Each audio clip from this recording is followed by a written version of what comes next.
चाहिए, क्रश करके उसमें थोड़ा गुड़ मिलाना चाहिए और गुड़ मिला के आप पेशेंट को दे दीजिए। 1 से 4 कली तक आप पेशेंट को 15-15, 10-10 मिनट के गैप में दीजिए और साथ में आप यष्टि मधु फांट और बोक्षीर और साथ में लवण युक्त जल, उष्ण जल आप पिलाते रहिए। थोड़ी देर में जो अयोग है वो सामान्य वमन के रूप में परिवर्तित होता हुआ आपको दिखेगा। फिर भी अगर उसको वमन नहीं आ रहा है तो डेफिनेटली आप दोबारा वमन के लिए पेशेंट, अयोग का पेशेंट जो है वो जल्दी तैयार नहीं होता, तो आप उसको विरेचन करिए और आप उसको बहुत अच्छे से तीक्ष्ण धूम्रपान कराइए, क्योंकि ये जो मौसम चल रहा है वसंत ऋतु, इस ऋतु में अगर आप आचार्य वाग्भट को पढ़ेंगे तो आचार्य वाग्भट कहते हैं कि इस मौसम में, वसंत ऋतु में आप पेशेंट को तीक्ष्ण वमन, तीक्ष्ण धूम्रपान और सभी तरह के तीक्ष्ण द्रव्यों का सेवन कराने का यहाँ पर निर्देश आचार्य वाग्भट दे रहे हैं। तो हमें तीक्ष्ण धूम्रपान कराना है ताकि इमीडिएटली कफ का शमन हो और वो जो अयोग, वमन के अयोग की वजह से जो कफ बढ़ रहा है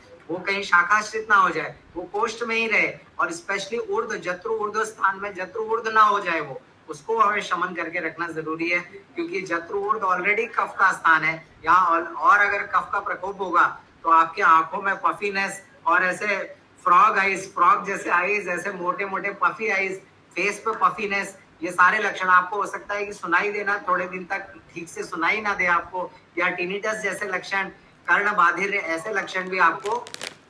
प्रतीत हो सकते हैं। और जो मेरा अनुभव है, मेरे पास में जब पेशेंट्स आते हैं आर्टिकेरिया के, तो मेरे पास मेन हिस्ट्री जो वो लेकर आते हैं वो हाइपर एसिडिटी की लेकर आते हैं, मेन हिस्ट्री मेरे पास कॉन्स्टिपेशन की लेकर आते हैं, ओवर इरिटेबिलिटी।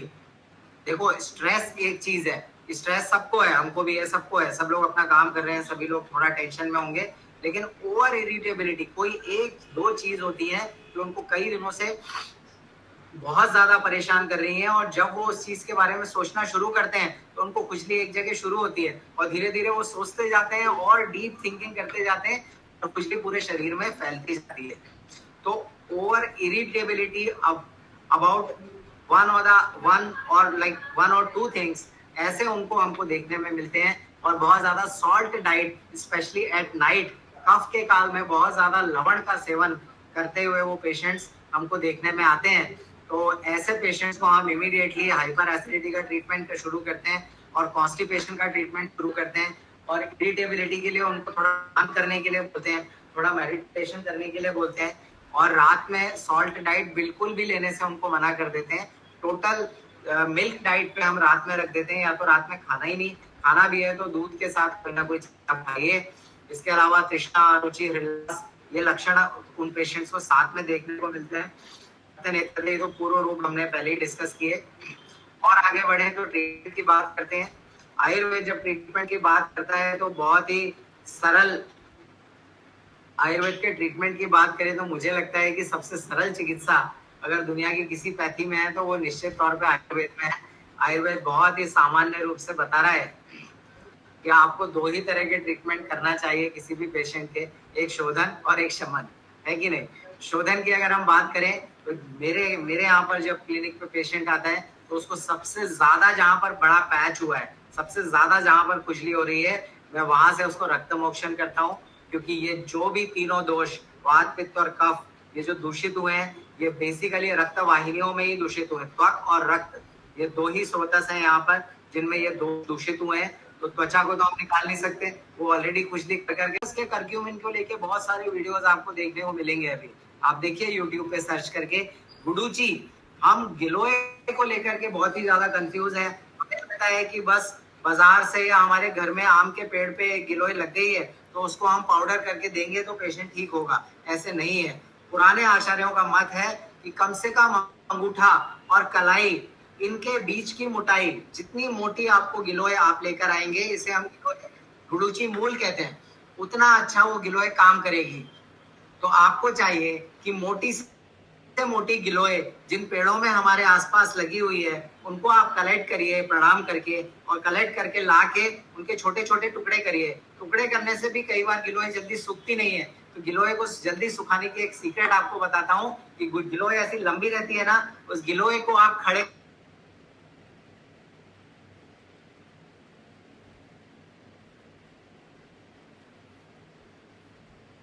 मॉइस्चर, फिर ये बीज से फटी हुई जो गिलोय है, हाँ ये मैंने महाभारत से देखा कि जब दुर्योधन के साथ ये दुर्योधन के साथ नहीं, जो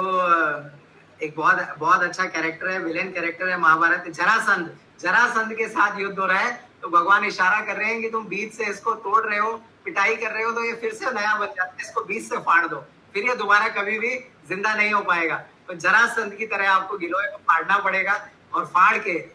जब आप गिलोय को सुखाएंगे तो ये गिलोय कभी भी दोबारा उगने वाली नहीं है, और ये गिलोय एक ही दिन में सूख जाती है। फिर आप इसका चाहे सत्तू बनाएं, चाहे आप इसका पाउडर बनाएं, एक्सट्रैक्ट बनाएं, आप इसका स्वरस बनाएं, आप इसका सत्तू निकालें, जो भी चाहिए वो आप इसको प्रयोग कर सकते हैं।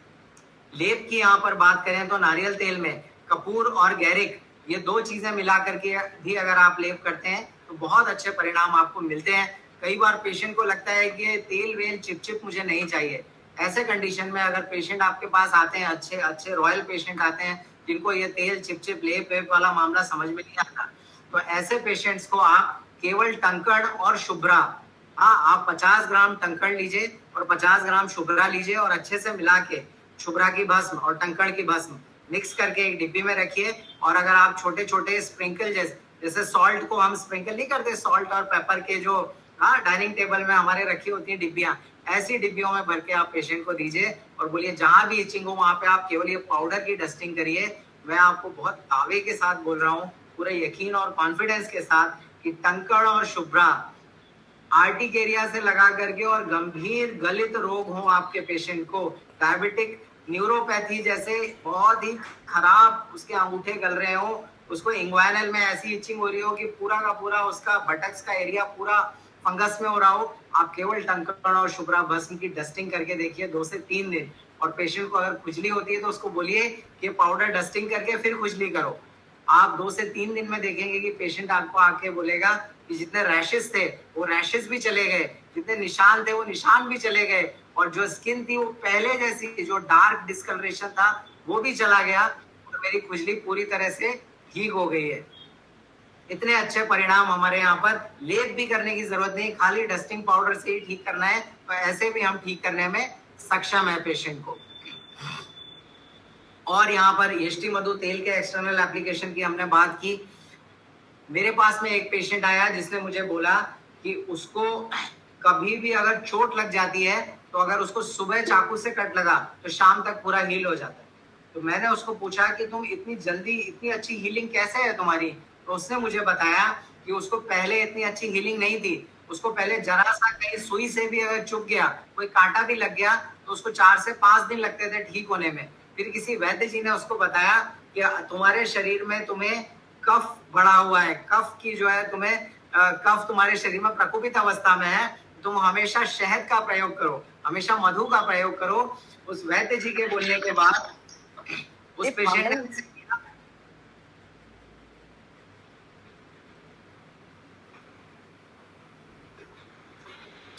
पेशेंट ने ऐसा काम किया कि डेली सुबह 1 गिलास पानी में, सामान्य बॉडी टेम्परेचर वाले पानी में 1 चम्मच अच्छा शुद्ध शहद कहाँ मिलेगा, तो आप ढूंढेंगे तो मिलेगा, पक्की बात है। अभी उधर यहाँ वहाँ प्रयागराज सब जगह जाके हम लोग भगवान ढूंढ ले रहे हैं, शहद तो हम ढूंढ ही सकते हैं, कोई बहुत बड़ी बात नहीं है, ठीक है। तो 1 गिलास पानी में 1 चम्मच, जिनको ऐसे जो आपके यहाँ पेशेंट है जिनको बहुत ही फ्रीक्वेंटली आर्टिकेरिया होता है, फ्रीक्वेंटली उनको पोट होता है, दर्द होता है, पामा होता है, कंडू होता है, और बहुत ही फ्रीक्वेंटली उनको फंगल इन्फेक्शन होते हैं, स्किन एलर्जीज होती हैं, ऐसे सभी पेशेंट्स को आप आग्रह करिए, क्योंकि ये त्वक जो है ये कफ का स्थान है, जो कंडू है वो हमेशा कफ के प्रकोप की वजह से होगा मूल रूप से। तो आपको कफ के शमन के लिए नित्य रूप से हमारे आचार्यों ने हमारे खाने में घी और तेल का समावेश तो कर दिया कि भाई तेल की मालिश करो और घी में आप सब्जियां खाना, रोटी ये सब बना के और अच्छे से चुपड़ के खाओ, लेकिन हमारा शहद का हमारे आहार में बहुत अच्छे से जो शहद को इन्फ्यूज करना था वो शायद वो नहीं करे हैं। तो हमारा ये कर्तव्य है कि हम शहद को, क्योंकि अभी चारों तरफ त्वचा के विकार बढ़ रहे हैं, सब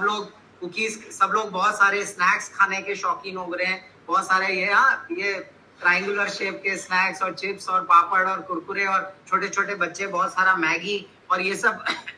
जितने भी मार्केट में स्नैक्स हैं, आपको जान के ताज्जुब होगा कि वो बहुत सारा हैवी सॉल्ट उनमें होता है, और ये सॉल्ट डेफिनेटली आपकी स्किन को खराब करने वाला है। तो ऐसी कंडीशन में हमें लोगों की त्वचा की रक्षा के लिए, उनकी त्वचा की, भारत के लोगों की त्वचा भी अच्छी गोल्डन स्किन रहे, ये भी हम सबकी जिम्मेदारी है, राइट। तो उन सबकी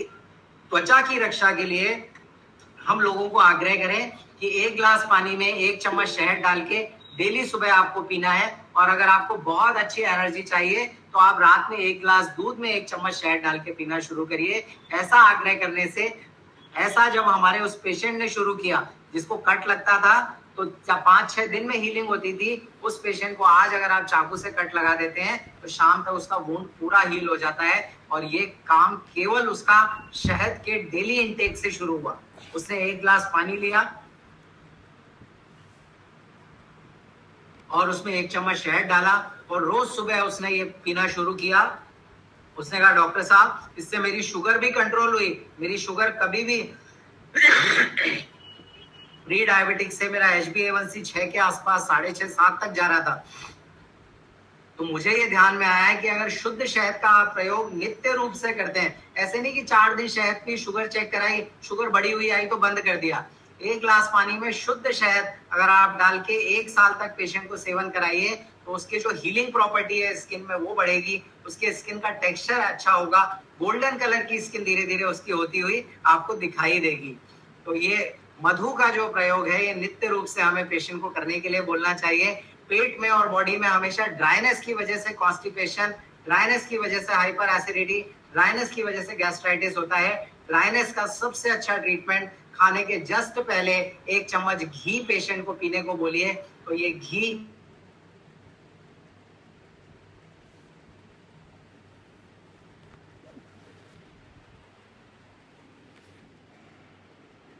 वृद्धि करेगा, क्योंकि घृतम पित्त, पिता नाम तो लिखा उन्होंने, लेकिन पित्त को सम करने के लिए भी उन्होंने घृत का ही वर्णन किया है। हाँ, तो पित्त के शमन के लिए भी घृत, और समी करोति विषमा नाम, जो विषम पित्त हो रहा है उसको सम कौन करेगा, तो आचार्य कहते हैं उसको भी घृत ही सम करेगा। तो तेल की मालिश, घी का खाने के जस्ट पहले 1 चम्मच सेवन, और हनी का रोज सुबह पानी के साथ, या फिर मधु का रोज रात्रि में दूध के साथ सेवन, ये हमें सभी पेशेंट्स को करने का आग्रह करना है। इसके अलावा